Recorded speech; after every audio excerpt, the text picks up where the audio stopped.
Os podcasts do Público têm o patrocínio da Almedina. Visite as livrarias Almedina e abra as portas à cultura e ao conhecimento. Afinal, como dizia um famoso intelectual português, o que não sabemos hoje, saberemos amanhã. Visite-nos também em almedina.net. Na Terra dos Cactos, podcast sobre temas africanos do Jornal Público. Elísio Macamo e eu, António Rodrigues, discutimos quinzenalmente às quartas-feiras os assuntos de África. Porque, se como dizia o poeta moçambicano Eduardo White, os países africanos são hoje os grandes cacos e os pequenos cacos dos sonhos que eles partiram ontem, então todos devemos refletir a melhor forma de os colar.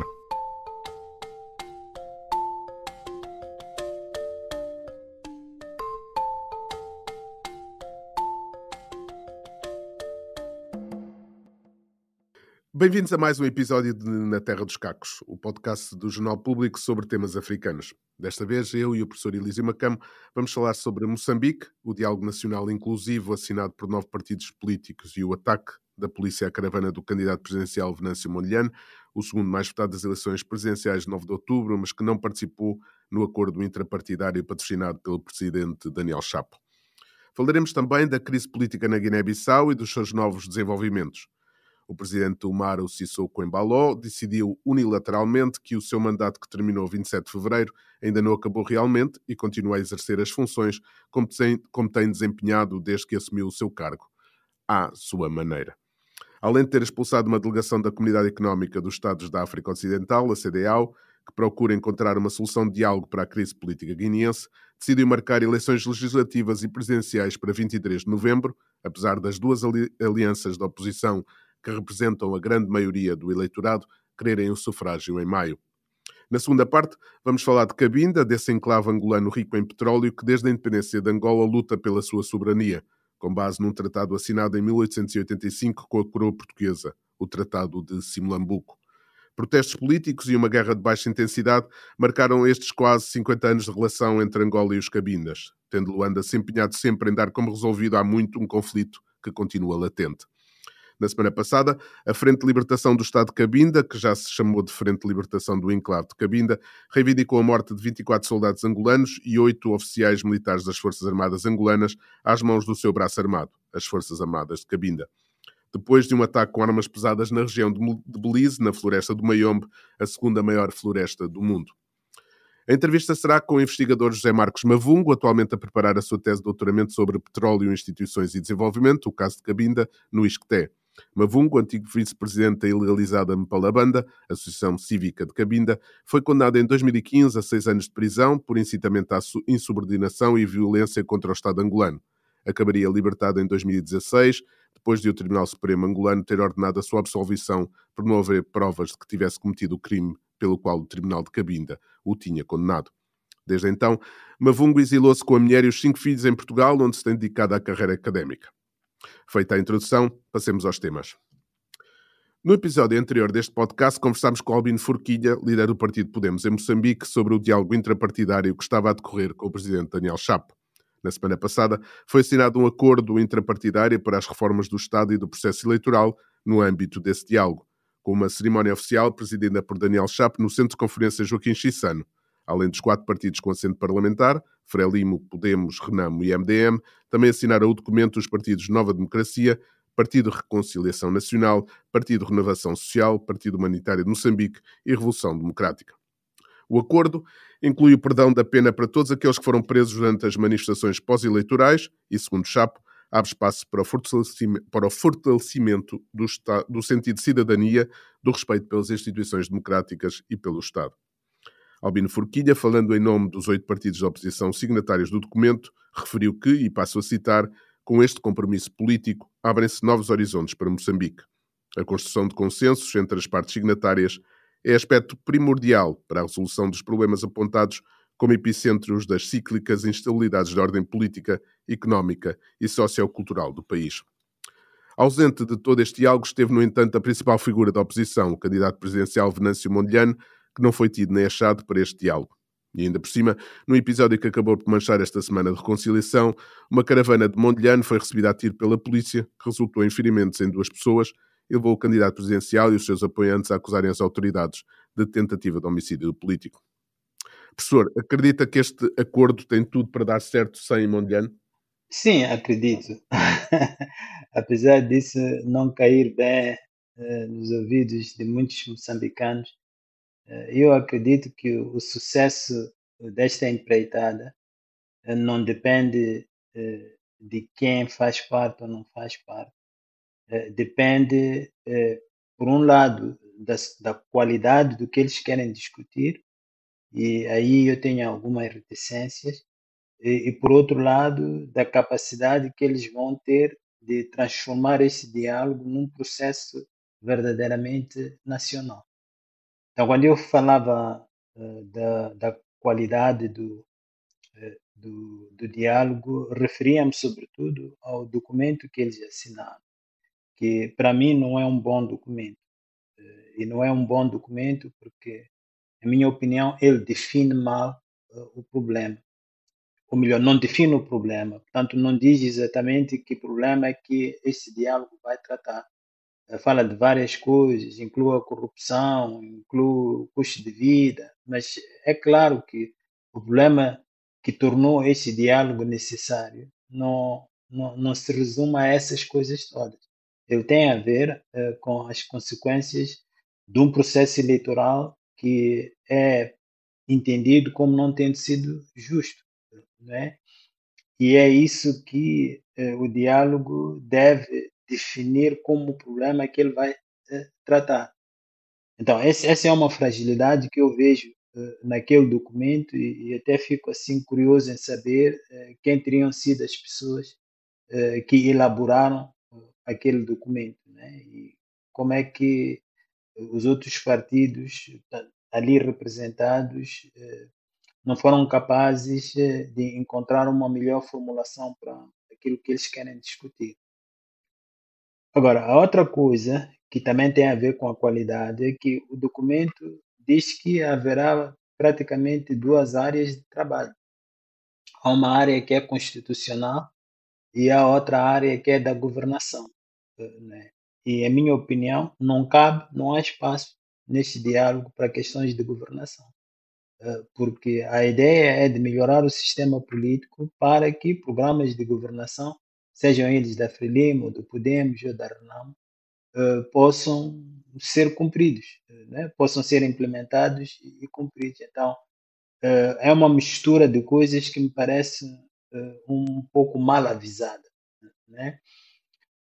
Vejo mais mérito, mais interesse na questão constitucional, mas a forma como as questões constitucionais são colocadas no documento fazem com que eu pense que este é um trabalho de poucos dias, porque os assuntos são colocados de uma forma muito técnica, né?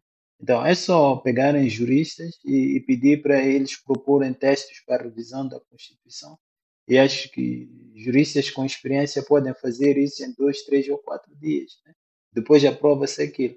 Mas é claro que é evidente que esse não é o desafio que este diálogo devia enfrentar.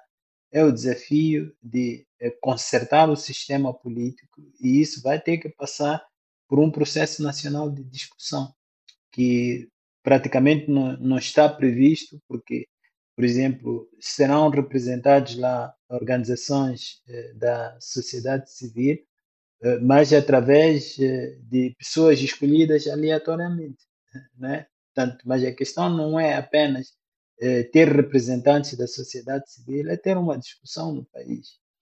Mas pronto, isso são questões técnicas que a gente pode apontar como sendo fragilidades do próprio processo. O próprio processo pode encontrar uma dinâmica que ajude a resolver isso aí, né? A aperfeiçoar, a melhorar aquilo que não está bem. Mas seja como for, não creio que o sucesso dependa ou não da participação de Venâncio Mondlane. Mas não acha que para que não houvesse dúvidas sobre que este é um diálogo em que o presidente Daniel Chapo e a Frelimo estão verdadeiramente empenhados, não deviam ter feito um esforço para incluir a Venâncio Mondlane aqui neste diálogo? Bom, António, ninguém sabe se foi feito algum esforço ou não. A gente só especula. Infelizmente, a gente vive num país onde a informação, ou a capacidade de informar não é o forte dos governantes. Mas por esta e aquela via, todos nós sabemos que houve convites nesse sentido, não necessariamente agora, mas do anterior presidente, e que a resposta a esses convites foi uma série de exigências que tornaram impossível, é a minha conclusão, que ele fosse convidado e que ele fizesse parte do diálogo. E é também importante ah, não pensar que a recusa só venha do governo moçambicano.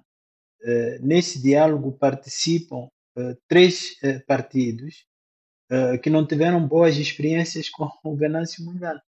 Então, eu suponho também que esses partidos não tenham muito interesse em integrar uma pessoa com quem tiveram mais experiências, né?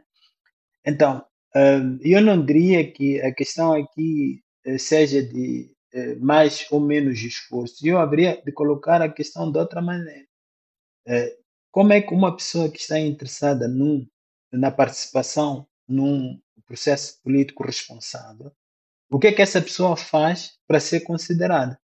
E, a minha opinião, ele não tem feito nada para ser considerado. Ele tem feito tudo para ser visto como um problema, não como parte da solução. E dessa maneira aí, não creio que faça muito sentido insistir nesta ideia de que ele, neste momento, e pela forma como ele se comporta, seja um elemento essencial à discussão. O ataque à caravana de Mondlane, que mereceu críticas de toda a oposição, por exemplo, o Ismael Nhacuco, o porta-voz do MDM, disse à Deutsche Welle que estes incidentes minam a possibilidade de diálogo e a vontade do país se unir e reencontrar numa altura em que a desconfiança impera, nomeadamente depois de toda esta crise pós-eleitoral. Concorda com isso? Concorda que a polícia continua a exercer esta violência e a fazer com que haja um maior extremismo também por parte dos apoiantes de Mondlane? Sim, olha, eu nunca concordei, e eu acho que foi uma das primeiras pessoas, logo que aconteceu aquele assassinato, aquele duplo assassinato, eu fui uma das pessoas que levantou a voz contra a forma como a polícia reagiu às manifestações. Eu vi as imagens, né? Não houve nenhuma razão para a polícia abrir fogo, tanto lançar gás lacrimogéneo. As pessoas estavam simplesmente a marchar e a polícia estava de um lado e, portanto, não havia nenhuma necessidade. E eu disse isso e continuei a dizer quando vi que a reação da polícia continuou desproporcional. Inclusivamente, exigi, não que eu me sinta na posição de exigir seja o que for, mas eu exigi que o comandante da polícia fosse demitido ou que se demitisse. Exigi que o ministro do interior fosse demitido ou que ele se demitisse. Portanto, eu concordo muito com o que o fulano da oposição disse, e isso até aumenta o meu respeito pela oposição e por todas as pessoas da oposição que decidiram participar neste processo de diálogo, né? Porque isso mostra justamente o tipo de postura que nós devemos ter num contexto democrático, ainda que imperfeito, isto é, respeitar as instituições, respeitar a letra e o espírito da Constituição, mesmo quando a gente não concorda com as ações daqueles que exercem o poder. Isso é muito bom.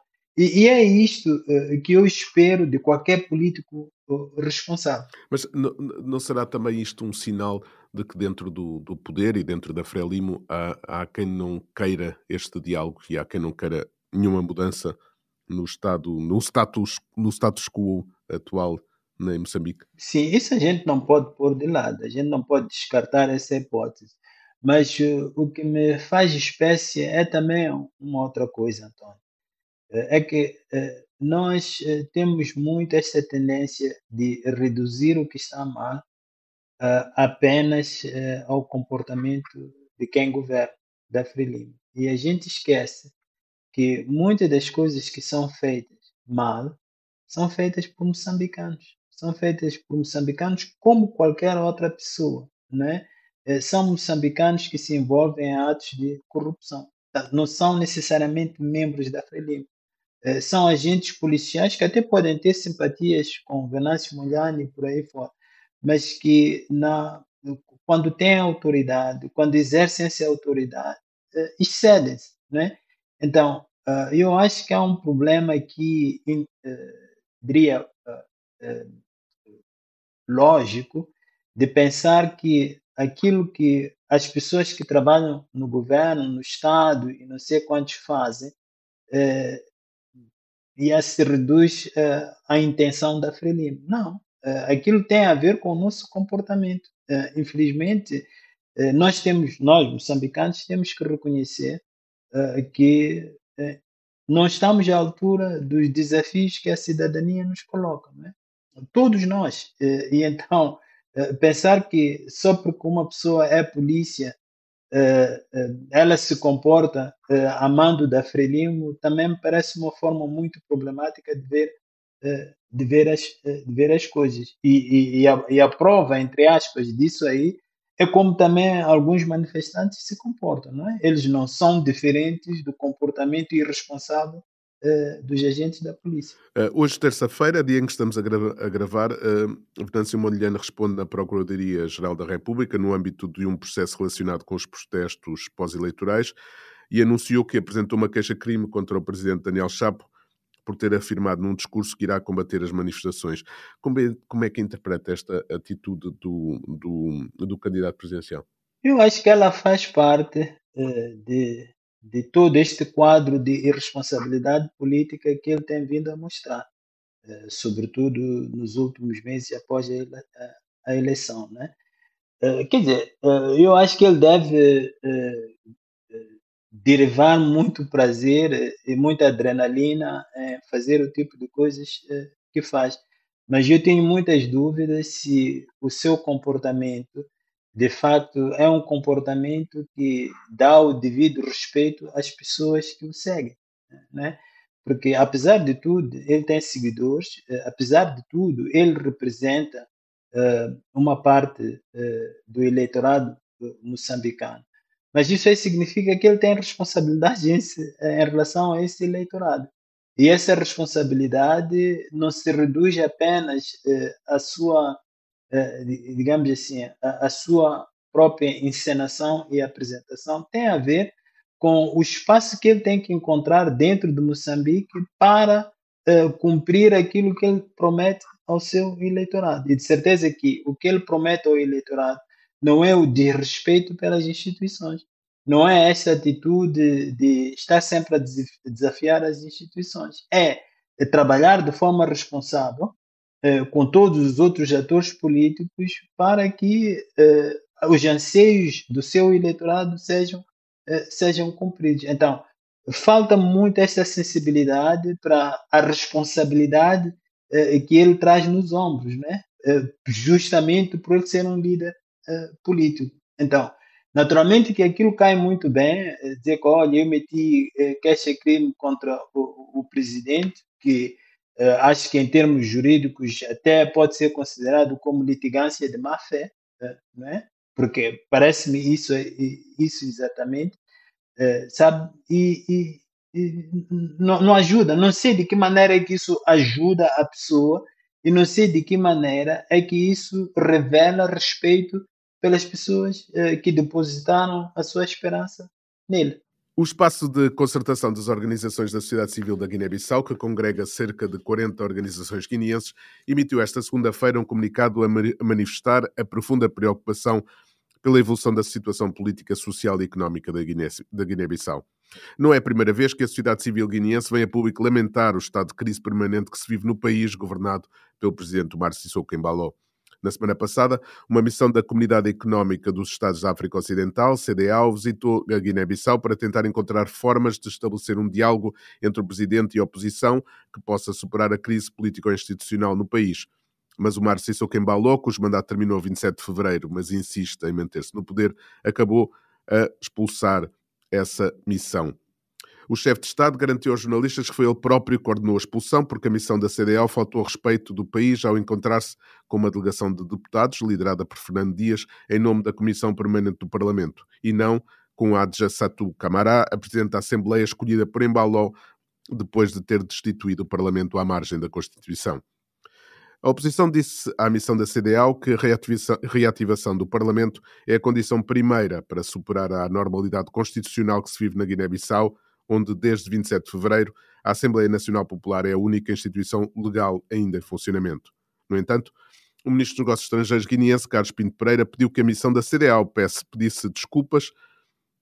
Pediu que pedisse desculpas, é aqui um pleonasmo, mas pronto. Pediu que a missão da CDAO tem que pedir desculpas por vilipendiar o Presidente Embaló em praça pública, dizendo que, e passo a citar, não podemos admitir que as leis e as autoridades do país sejam desrespeitadas, o que tende a atenção tudo o que fez o Embaló nestes 5 anos de mandato, me parece, não deixa de ser irónico. Professor, o que é que pensa de mais este episódio num país que vem colecionando episódios desde que Embaló assumiu a presidência? Bom, eu penso duas coisas. A primeira, talvez a principal, é que, sabe, democracia é só na base da boa-fé, né? Sabe, não é preciso que eu seja democrata para poder fazer democracia. Mas se eu não tiver boa-fé, vai ser muito difícil. Porque o que são as instituições, se não a boa-fé das pessoas que as compõem, né? Então, a CDAO é uma instituição e vai ser forte se houver boa-fé nos seus membros, né? E o que o presidente da Guiné tem vindo a mostrar, que aliás é o que ele tem vindo a mostrar dentro do seu país, é que ele é uma pessoa de má fé, né? E com uma pessoa de má fé vai ser difícil, naturalmente, construir um Estado forte e robusto na Guiné-Bissau. Então, esse aqui é o grande dilema que os guineenses enfrentam, mas também a própria região enfrenta, porque tem que lidar com uma pessoa com quem não se pode lidar, né? Uma pessoa totalmente destrutiva, uma pessoa que não entende as coisas, e assim é muito complicado. Mas isto está ligado ao segundo aspecto, né? Que tem sido a nossa conversa, e eu como otimista em relação à Guiné-Bissau, que é a seguinte: eu continuo a achar impressionante a forma como a sociedade guineense, a sociedade civil e os partidos da oposição, sabe, a forma como eles insistem nas regras, né? Eles insistem, pronto, na Constituição, nas instituições. Isto é impressionante, sabe? E para mim, naturalmente, é ainda mais impressionante por ser moçambicano, né? Onde o discurso é completamente diferente, né? Então, há aqui alguma coisa interessante que está a acontecer na Guiné, e é por isso que eu costumo dizer que no dia em que a Guiné der o passo decisivo, porque essas coisas acontecem assim, né? A gente não pode prever, mas um dia a Guiné vai dar esse passo, vai ter uma das democracias mais sólidas, mais robustas do continente africano. Por quê? Porque as pessoas investiram nas instituições. E investir nas instituições é investir na boa-fé, né? É isso aí, nutrir a boa-fé. É o que os guineenses estão a fazer. Então são essas duas coisas que me ocorrem em relação à Guiné. Mas Embaló também soube muito bem ler estes tempos, não? Que são tempos exatamente de má fé em relação à democracia.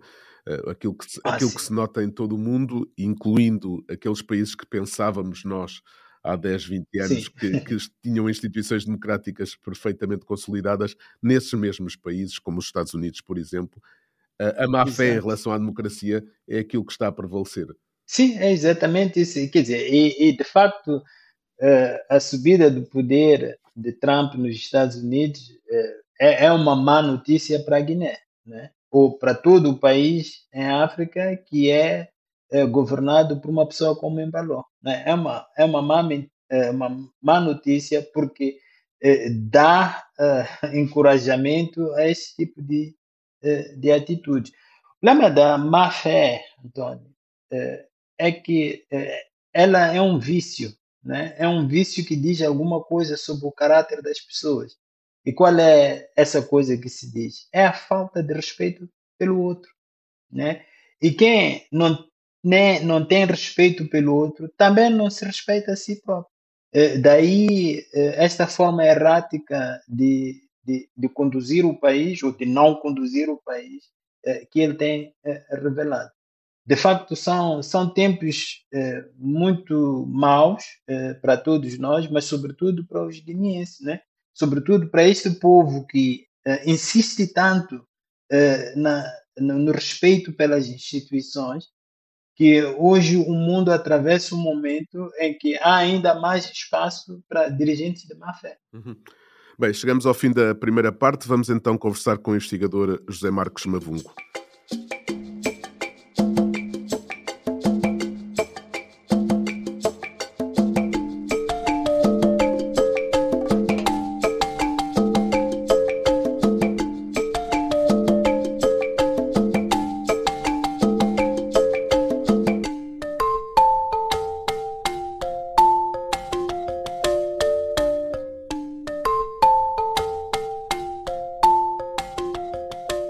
Em 2018, a editora portuguesa Guerra e Paz publicou um livro organizado por Cédric Carvalho sobre a situação em Cabinda e chamou-lhe Um Território em Disputa.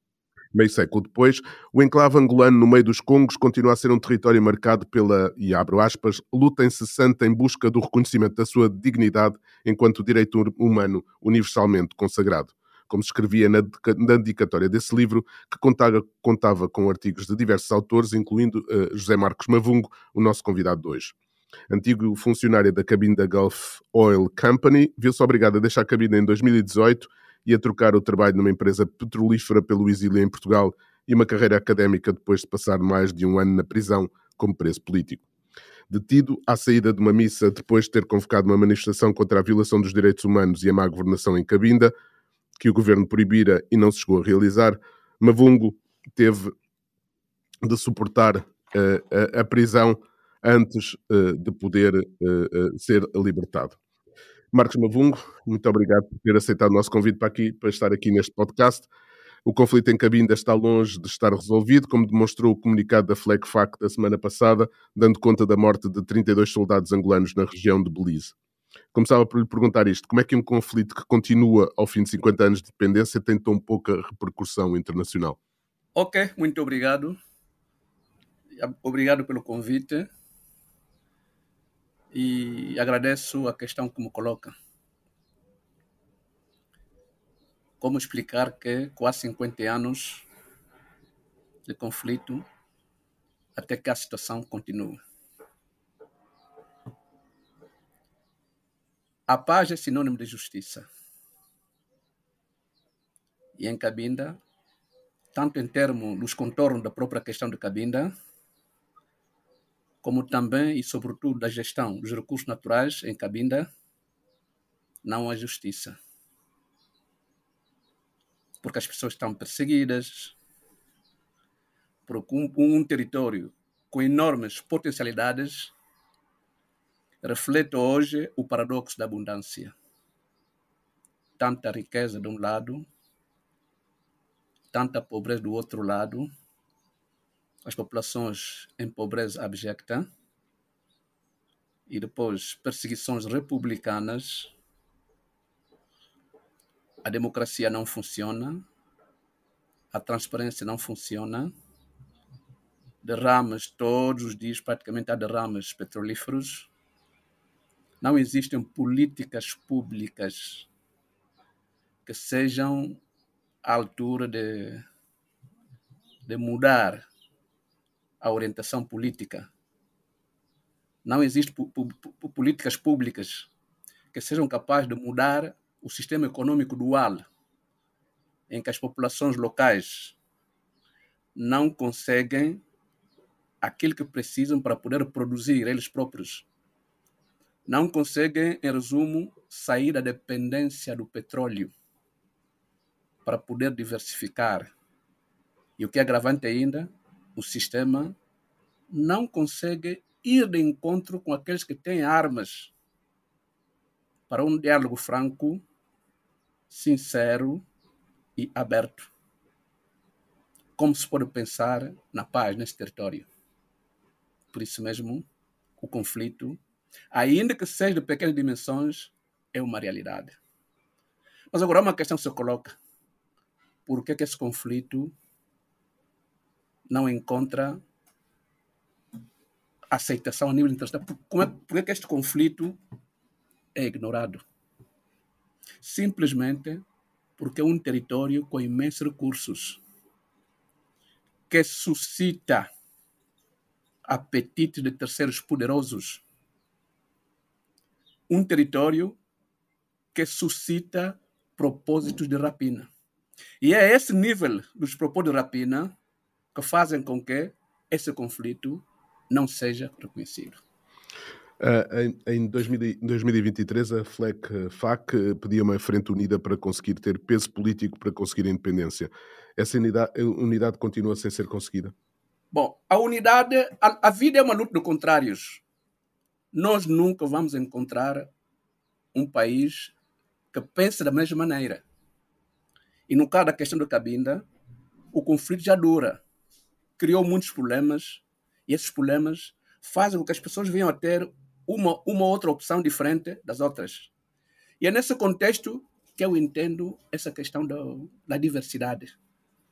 Porque, conforme dizia o Heráclito de Éfeso, a vida é uma luta de contrários. E é dessa luta que surge o equilíbrio. Por isso mesmo, há esses contrários no seio da própria resistência cabindesa. Há essas tendências, há essas opções ideológicas. E essas opções ideológicas não são apanágio dos cabindas. Angola viveu isto. A Guiné-Bissau, a África do Sul, no tempo do apartheid, havia várias correntes. Então, essas várias correntes, nós nunca vamos tentar acabar com essas correntes todas. É a própria natureza humana.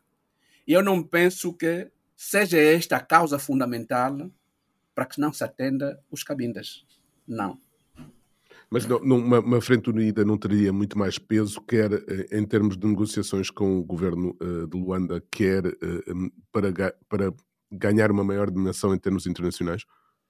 Bom, a união, conforme se diz, faz a força. E eu não creio que os cabindas não sentem que estão colonizados. Só esse sentimento é já um ponto de partida da própria União. E eu creio que o grande problema que nós temos nessa questão da unidade são aquelas intrusões que o próprio governo, são aquelas situações que o próprio governo vai criando para dividir os cabindas, para criar situações que deem ao mundo que os cabindas não podem se entender. E é nessa perspectiva que eu acho que o grande problema não está no facto de um ou outro cabinda pensar de uma forma diferente do outro. Mas o grande problema é que os cabindas sentem que devem libertar-se. E para mim é esta a frente. Caso haja vontade do próprio governo em dialogar, os cabindas vão aparecer à mesa das negociações para colocar os seus próprios problemas, para encontrar saídas susceptíveis de conferir à cabinda um estatuto próprio que as populações locais precisam, que vai de encontro com as aspirações legítimas das populações locais. Sim. Então, a minha questão é a seguinte.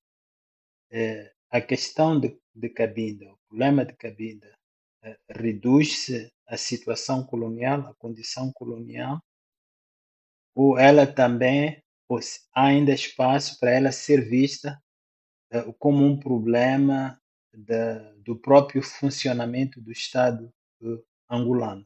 Isto é, se o Estado angolano funcionar de uma outra maneira, portanto, se ele respeitar mais a cidadania, que isso pode ser também uma solução para o problema de Cabinda. A questão colonial é a questão do fundo na atual questão de Cabinda. cometeu-se um erro aos 15 de janeiro de 1975, nos Acordos de Alvor, integrando Cabinda em Angola. E ao longo destes 49 anos, tomou-se isso como algo normal. E a revolta das populações é a expressão desta normalidade. Há uma situação anormal e que ao longo desses 49 anos se fez acompanhar de uma governação própria a um Estado de tipo colonial, em que os cabindas não podem falar, não podem reivindicar os seus direitos como povo, não podem beneficiar dos seus próprios recursos. Os recursos são geridos de forma não transparente, lhes esconde aquilo que se produz em Cabinda e quando vão manifestar, praticamente são reprimidos. E o que é agravante ainda, que as próprias instituições da administração da justiça são dependentes do poder político. Nessas condições, como é que o povo pode acomodar-se disto? Conforme disse no início, a paz é sinônimo de justiça. Agora a questão se coloca, será que a independência em si é uma solução para a questão da Cabinda? É uma solução para que o povo possa viver bem? Este é um outro problema. Mas uma coisa é certa, é que a Angola lutou para a sua emancipação, conseguiu a emancipação, vivem e hoje em dia estão nesta dialética de luta para uma boa gestão. Eu creio que tudo quanto os cabindas, os líderes, a sociedade se deve fazer é empenhar-se não só nessa luta para uma libertação material, mas sobretudo essa luta para uma libertação espiritual, em que as pessoas vão de encontro, lutam, não porque Cabinda tem que estar livre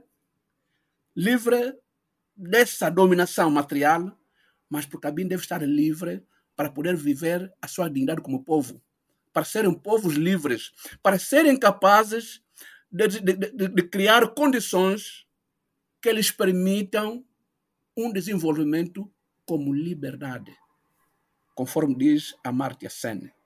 Serem capazes de escolher as opções que eles precisam, que eles necessitam, para que haja água, para que haja luz, para que haja comida, para que haja paz, para que haja justiça, para que as pessoas possam viver como irmãos fraternos e não haja mais alguém que esteja a governar para que os outros sejam oprimidos.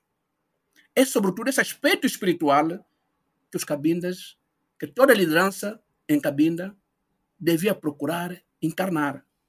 Será que isso que eles encarnam? Esse é um outro problema. Mas uma coisa é certa, que o que os cabindas precisam é que vivam como povo, livres. Esse povo que seja capaz de escolher aquilo que ele quer, aquilo que lhes possa levar a viver com dignidade. Este é o progressivismo dos cabindas. Mavungo, várias vezes os cabindas acusaram Portugal de traição por aquilo que fez pela descolonização em 75, depois entregou aos angolanos o futuro de Cabinda. Neste meio século de independência de Angola, houve algum momento em que pensaram que Portugal pudesse mudar a sua atitude em relação à Cabinda? Sim. Não é só no momento, mas desde o início. Os cabindas sempre acharam que Portugal traiu. Não respeitou os compromissos assumidos no Tratado de Simlambuco. O Tratado de Simlambuco está claro. Pedia um protetorado. Pediu que Portugal os protegesse. E Portugal disse que iria protegê-los. E o acordo os acordos são assinados para serem cumpridos. Quer dizer, quando se assina um acordo, quando Guilherme Capello assinou o acordo, engajou a personalidade moral de Portugal, quando põe lá a assinatura. Quer dizer, quando se põe a assinatura num documento, é toda a personalidade moral dessa pessoa, ou do Estado que representa, que é engajada. E é anormal que durante o processo de descolonização, em que a própria Constituição portuguesa dizia de que Cabinda era distinto de Angola, como Cabo Verde é distinto de Angola, como São Tomé e Príncipe também é distinto de Angola, como Guiné-Bissau é distinto de Angola, como Cabo Verde é distinto de Angola, e é na base deste princípio de distinção que se procedeu à própria descolonização. Agora, a grande questão se coloca, por que Cabinda não devia beneficiar das consequências lógicas advindas desta distinção? Se é porque fez parte do Reino do Congo, mas só que também isso não faz sentido. Porque há uma parte do Reino do Congo que está no Congo Democrático, há uma parte do Reino do Congo que está no Congo Brazzaville, há uma parte do Reino do Congo que está no Gabão, e não vejo por que Cabinda não tinha que seguir, não tinha que beneficiar das consequências lógicas disso. Se é porque Cabinda dependia administrativamente de Angola, também não faz lógica, porque o Congo Democrático, Leopoldville, o Ruanda, o Burundi, dependiam todos eles do governador-geral em Leopoldville. Mas, no momento oportuno, quando chegou o processo da descolonização, o Congo belga deu ao Ruanda o seu país, deu aos congoleses o seu próprio país, porque são as consequências lógicas que deviam obedecer. E essa questão que se coloca em torno de Cabinda. Sim, e agora, em termos assim mais práticos, o que é que significa isto? Significa que a única saída é a luta armada, ou existem outras alternativas que, do ponto de vista dos cabindas, seriam tragáveis na ausência dessa, ou, portanto, na impossibilidade de conseguir a independência ou conseguir fazer respeitar os acordos coloniais. O povo de Cabinda é um povo pacífico e foi forçado a pegar em armas, conforme aconteceu com o Egito. O povo de Israel no Egito tentou negociar junto do faraó, mas o faraó não negava sempre. Negava simplesmente porque os israelitas ajudavam a economia egípcia. E é o problema que Cabinda tem nesse momento com Angola. Um país com enormes recursos naturais, que sustentou a guerra angolana durante os 27 anos de guerra civil. E hoje em dia é Cabinda que sustenta a hegemonia do partido no poder. Então, diante desta resistência, então o povo de Cabinda viu-se obrigado a permanecer de armas na mão, a lutar. O que não significa que Cabinda não está predisposto a negociar. Aliás, quase que todos os dias, todos os comunicados que a FLEC faz, chama sempre a atenção, convida o governo para um processo negocial. É a mesma questão também com a própria sociedade civil de Cabinda. Eu fui vice-presidente da Mpalabanda, ACC, durante toda a nossa luta, toda a nossa dinâmica. Chamamos sempre a atenção para que haja esse diálogo franco, esse diálogo aberto. E é nessa perspectiva que se entende por que está a se fazer a guerra, nesse momento, a guerra armada. Como também Angola, Moçambique, São Tomé e Príncipe, Cabo Verde, todos eles pensaram num processo negocial. Mas como havia sempre esta resistência colonial, é por isso que se deu este processo de luta armada. É a mesma situação também que com Cabinda. Cabinda também não escapa a esta dinâmica que lhe força a pegar em armas. Aliás, o Sartre dizia que a luta, a libertação, tem que passar pela violência. Evidentemente que eu, como cristão, não sustento a violência. O cristianismo fala de bem-aventurados pacíficos, porque eles herdarão a terra. Por isso mesmo, como ativista, como pescador, eu sempre defendi esse pacifismo, essa necessidade de ver as coisas, encontrar saídas, baseando-se apenas no nosso intelecto. Porque se Deus nos deu a inteligência para podermos entender, nos deu o coração para podermos amar, por que não se pode valorizar essa nossa inteligência para que haja mesmo um diálogo? Essa é a grande questão que se coloca. A Mpalabanda, falou aí da Mpalabanda, ela foi ilegalizada já há alguns anos. Neste momento há associações cívicas de expressão dessa política de tentativa de autonomia ou de independência a funcionar em Cabinda, ou são todas ilegalizadas? Até o momento não há uma associação legalizada em Cabinda. Eu recordo quando realizamos a manifestação em 2003 ou 2004, se não estiver no erro, o então governador de Cabinda, Aníbal Rocha, autorizou a manifestação. Mas quando sentiu aquela aderência, aquele engajamento da população, aquela manifestação em que a população exprimia o que lhe vinha da alma, o que ele sentia, manifestava o seu desejo de se ver livre daquela situação. Desde ali, nunca mais houve manifestações.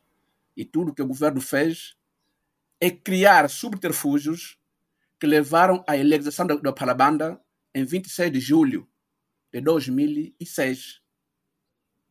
E até hoje, nunca mais se legalizou uma associação. Porque praticamente, o que supõe praticamente que houve ordens superiores, porque agora nesse momento é que é assim, nada se faz sem uma ordem superior. Receber essa ordem superior, e hoje em dia não há qualquer associação legalizada em Cabinda. Tudo que as pessoas fazem é viver aquele espírito da Mpalabanda. Este robusto que diante do fogo, diante das intempéries, continua sempre a manifestar.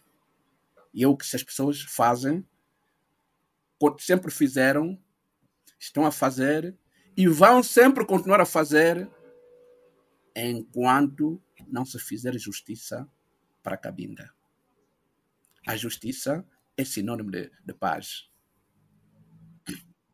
Como é que está, ou seja, ao fim de 50 anos de independência de Angola, a maior parte da população de Cabinda, tal como a maior parte da população de Angola, são jovens que já nasceram no pós-independência.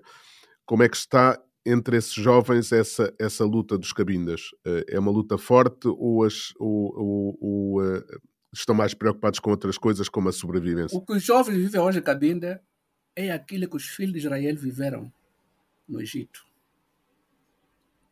Os pais foram lá, os pais morreram, eles nasceram, viviam aquela tragédia de serem oprimidos, de fabricarem todos os dias tijolos para alimentar a classe política dominante. Então, diante desse espetáculo de opressão, de submissão, eles sentem que não são angolanos. Que sentem na carne. Que não é necessário você lhe explicar que você é angolano. Não. Ele vai dizer que não, eu não sou angolano. Porque se eu fosse angolano, não me tratariam conforme me tratam hoje. É por isso mesmo que o próprio Moisés, que nasce no Egito, que cresce no palácio do faraó, chegou um dia e disse que não, eu não sou egípcio. Porque se eu fosse egípcio, me tratariam com justiça, me tratariam com caridade. mas tratariam com amor. Por isso mesmo, rompeu todos esses laços que o ligavam a Faraó. E esse rompimento que os jovens de Cabinda hoje vivem. Vive esse rompimento. Porque não se sentem tratados como pessoas do mesmo país. Por isso mesmo, hoje há muita revolta. Apesar de tanta opressão, eles dizem que não. Continuam sempre a dizer não. E o nono póssumos dos jovens é categórico. Muito obrigado. Já vai longa a entrevista, temos que parar por aqui. Obrigado por ter aceitado o nosso convite. Um grande abraço e que a luta continue. Muito obrigado. Para mim foi hoje um grande dia, uma grande oportunidade de conversar com o professor Dr. Macando, que eu vejo apenas nos comentários do Facebook, vou acompanhando com muita curiosidade, que também admiro as análises que ele faz. Há um artigo, já não me lembro bem, quando falava da diferença entre Angola e Moçambique. Quer dizer, uma análise que, de facto, fiquei mesmo a hora a ler aquele comentário. Muito obrigado. Desejo-lhe um bom dia, bom trabalho.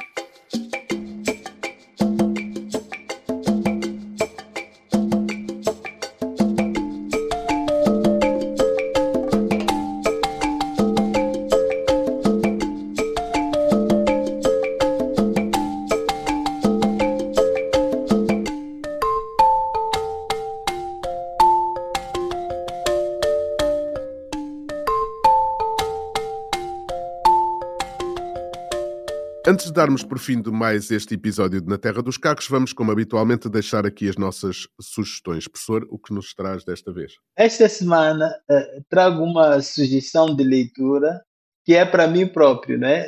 Eu vi ontem uma resenha assim interessante, aliás, uma entrevista com a autora, uma historiadora americana que escreveu um livro que me parece interessante. E eu estou agora à procura desse livro. Está em inglês, mas o título traduzido para português é Os Dois Príncipes de Mfumu. Mfumu foi um reinado em Maputo, né?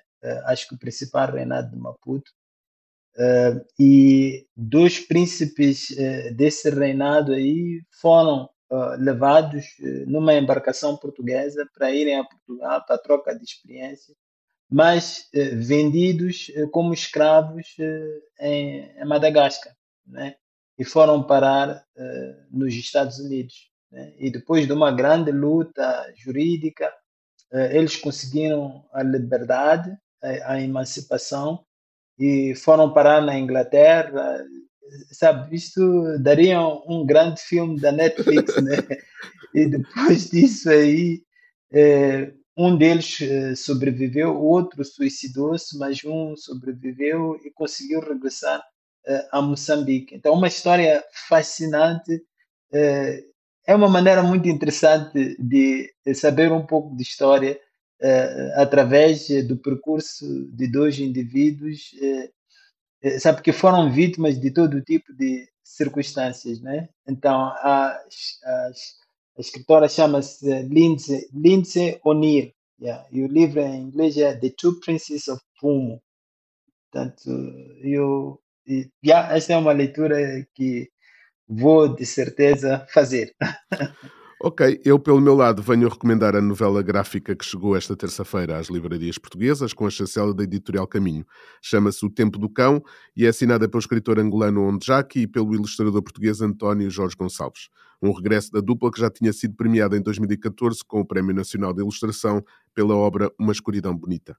Quem quiser assistir à apresentação da obra em Portugal, saiba que já há 2 sessões marcadas, uma para o próximo domingo, dia 16 de março, às 16 horas, no Hipopómatos da Lua, no Jardim da Biblioteca Municipal de Sintra, e outra para o dia 24 de março, segunda-feira, às 18h30, na Livraria Arquivo, em Leiria.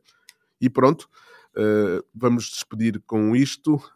Encerramos mais um episódio do podcast Na Terra dos Cacos. Um sincero agradecimento a todos os que nos ouviram. Professor, como sempre, foi um prazer. Até ao próximo episódio. Um prazer também para mim. Até o próximo episódio. Então. O público fica no ouvido.